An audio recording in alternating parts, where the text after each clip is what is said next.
when I started creating music, when I started playing the guitar, and that's when I think all those kind of feelings started to come through, synesthesia-wise.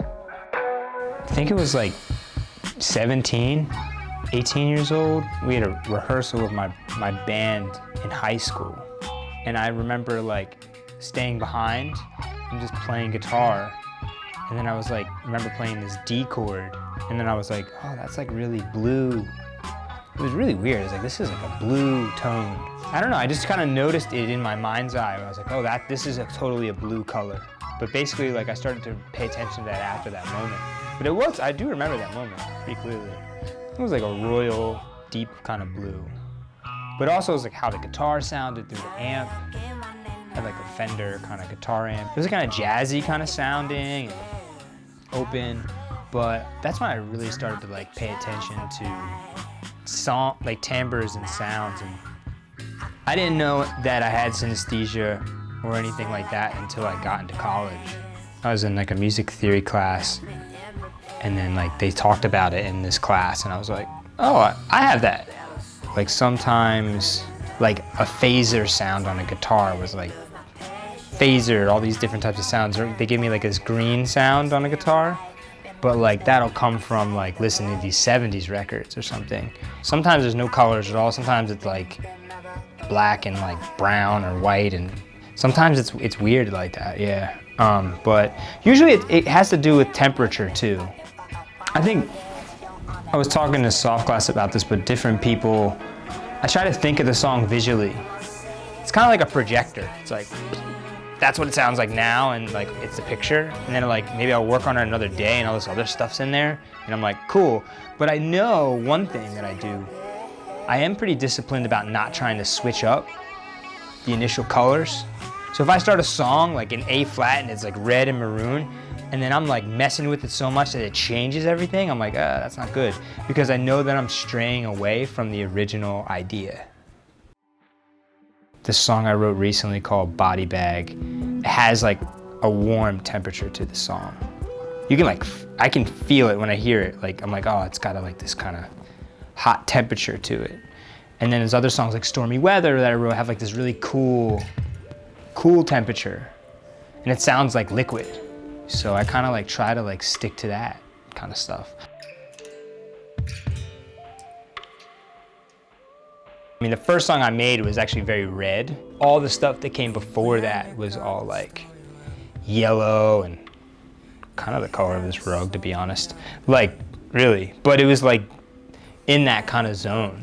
And that's why I called it Yellow Shoots, because it was like kind of an emergence of like a bamboo shoot or something, like an emergence, like a growth of something, and it was yellow. So, yeah. We're at Chez Me Tante in Greenpoint. They have a variety of tastes and textures at this restaurant. The more time I've spent like around folks that work in the culinary industry, I started seeing a lot of parallels as into how people would describe the food. Like, I remember one time Jake, the head chef here, he would say, and co-owner, he would say, hey, these peas are really bright. How would you describe these peas? You know, like the taste. And it was interesting to me because when I think about like music and I think about like producers, a lot of times they're trying to like find a bright sound to complement something warm or like something dark and like supple, right? So, you know, I thought about like what it actually takes to make a composition of a plate. It's very similar to making a composition of like a piece of music. Yeah, this dish, like the pancakes, feels like home. It's like super sweet.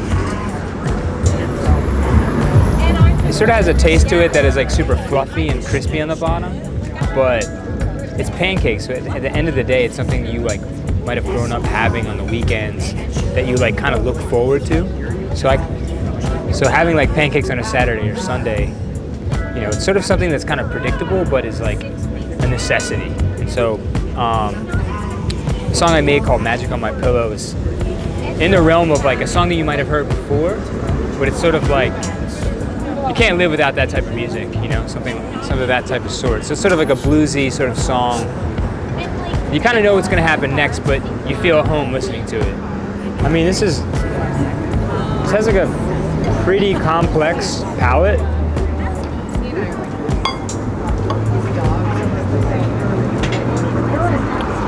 there's so much different texture and taste happening in this. So, in a way, you could parallel this to like a complex arrangement in which you might have like maybe some strings doing this or guitars doing this, very complex but interweaved in a way. So I would say I would consider this a complex palette,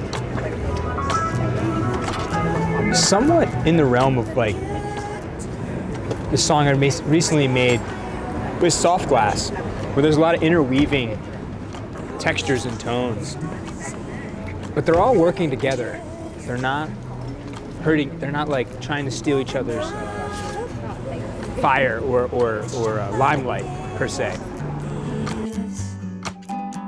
I hurt myself once, but trying for you. Dude, thank you so much for hanging out. Like, I was just reminiscing about our show in Williamsburg when I was playing bass in your band, and how that was the biggest bass rig I ever played. Maybe our styles might be different, but I think that we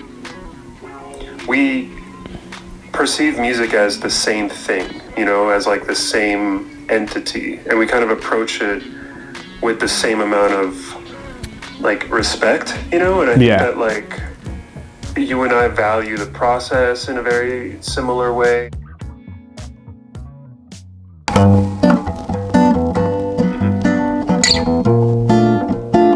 You know, that whole thing, like, it puts me in this space that you like I didn't consciously be like, gonna make a Soft Glass record, like, or get in there, but like as soon as I heard it, I saw, like, in seeing your music videos, which are absolutely beautiful. Your visual work is just as intoxicating as your like the work you do and the music you create. But I saw like a scene.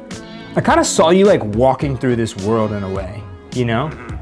And that's why I kind of was like a little bit more, like I was like, I'm gonna call Joao up and be like, see if he digs this, because maybe he's like in this fit. Because I was trying some like goofy stuff with the guitars that I hope that you like, because it was definitely like an acquired taste thing, you know, where I like weaved a piece of cardboard. It was something I got from Blake Mills' video where he was talking about how like he would weave a cardboard strip like in and out of his strings to like deaden the resonance and also give it like this weird like buzzy sound. Yeah. And I love that sound, but I knew that it was just like, man, if Greg doesn't love that sound, I'm screwed, because that was kind of like the whole, that was the whole thing, you know? I think you really care about the craft of making music. And like, I know like you take a lot of time with the textures that you bring into your music, and also like the scene that you set up, right? As a producer, as a songwriter. And like your music does this thing where, I said it to you like maybe a year ago or 2 years ago, but you have this like beautiful like flowering effect with your music, where your music, like, it can be like, it starts off really small and then it expands. When we did Under the Concrete for the new album, the Green album, like, I wanted that effect, that kind of visual effect, because I kind of think of music visually oftentimes, and I'm like, oh, Under the Concrete needs to billow out in this way, and like, and I felt like you were such a perfect person to like involve in like creating and finishing, you know, Under the Concrete. I'm gonna come down to Florida in the next month or two to hope we can hang out, you know? Hell yeah, can't wait to see you either, bro. Dude, thank you so much for your time. Appreciate you. Thank you, man. All right, see ya. Time to get out of here. It was a lot of fun. Good seeing y'all. I'll be back quite often now. More often than I was.